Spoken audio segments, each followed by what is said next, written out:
DC having an opportunity to decide whether it wants to take position on the issue of a concept review before the Historic Preservation Review Board. Now, there is going to be a resolution that is going to be put forward. Copies have been put in the back, and I hope everybody managed to get a copy of that. I have handed out to the commissioners some documentation that I'm going to review very quickly while they're setting up. First thing is the DC Government Municipal Regulations, Section 10C, Chapter 3, the definition of a conceptual review, which is page 31 of the handout that you have here. You only have the relevant pages. I didn't copy the entire document. Conceptual design review is not required before application for a permit, but it is strongly encouraged for new construction, substantial alteration, or any other work requiring significant financial outlay for the preparation of permit plans. The purpose of the conceptual design review is to allow applicants to benefit from the guidance of the review board and the Commission of Fine Arts, or both, in advance of a permit application, and to allow the board and the Commission of Fine Arts to review and take action at an early stage of the design. Once completed, the process further enables the delegation of final permit review to the staff when appropriate. The last section of this is, an application for conceptual design review does not constitute a permit application. An application for conceptual design review is not subject to the review by the mayor's agent or the review period set out in DC 36-1104.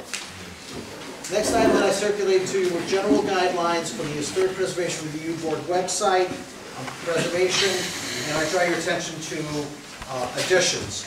Additions to historic buildings are sometimes necessary to extend their functional or economic life. It is important to consider the effect that the addition's location, size, and exterior appearance will have on an existing building. When deciding where to locate an addition, its visibility from public right-of-way, the importance of the elevation to which it is attached, and the effect it will have on the overall form and character of a historic building should be carefully considered. The height, width, proportions, rhythm of windows and doors, roof shape, ornamentation, projections, and materials of the addition all contribute to its appearance. They should be compatible with, but need not exactly copy the character of the historic building.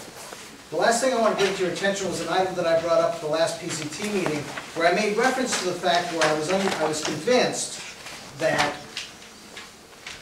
the governing body, the church itself, was not particularly married to the idea of designating the church as an historic building. And Commissioner Bojic was kind enough to provide me with a copy of the testimony by Ms. Kit Kozakowski, which was presented to the commissioners at the October 17th special forum. And I just want to read from the last page. The church would never allow its building to be part of a project like that. They were talking about a Walmart or a big box store. Under those circumstances, the members of the church would take the steps necessary to have the building demolished and allow for a purely commercial development of the site that did not incorporate the beautiful church building that now stands there. That's all background. Unsubstantiated threat. Okay. Do you have your time ready? It's an unsubstantiated threat. Commissioners, what's your desire on this? You want to do 5 minutes or 10 minutes? Christ. We'll be done. We'll be All right, done. no, you'll have 10 minutes. I'm going to get out of your way so everybody can see what we're doing here. Good, thank you, Commissioner Reynolds. My name is Matt Wexler, and on behalf of the Adams Morgan Church Hotel LLC, very happy to be with all of you here tonight. Thank you for your patience.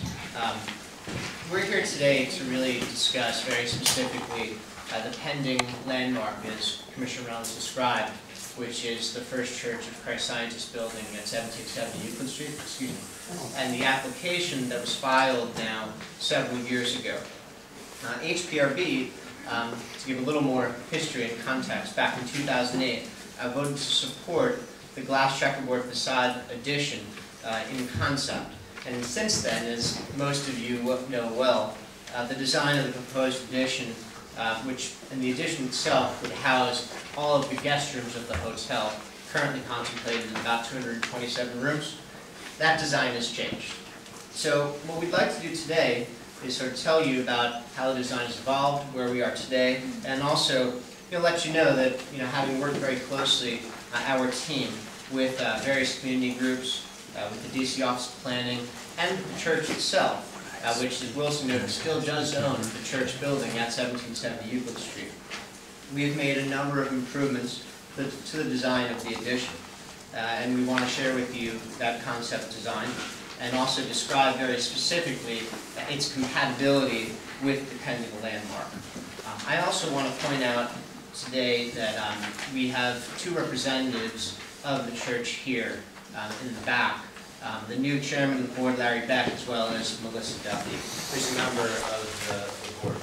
I'm going to turn it over now to Emily Ide, who's our professional historian, and Emily's going to give just a very short background of the church itself before Barbara Mullins, from OPX, describes the current concept design of the addition. The church was designed in 1912 when it was opened. It was the first church, as you know, each Christian Science church. This was the first church in Washington, D.C. It's in a neoclassical style. It was designed by the notable Washington firm of Marsh and Peter, with the work of one of the actual church members who was an employee, an architect who was employed by Marsh and Peter, who was the lead on the project. It is a very distinguished piece of architecture. It has a great deal of history because it's been here for such a long time. Could she be given a microphone? Very difficult to hear. I'll try to speak louder because I'm going to speak for one more minute. And as it was pointed out to me just Would you like this to come to the evening, front? we don't have a microphone. Well, why don't you come up here? Why don't you come up here? Let's buy us a mic.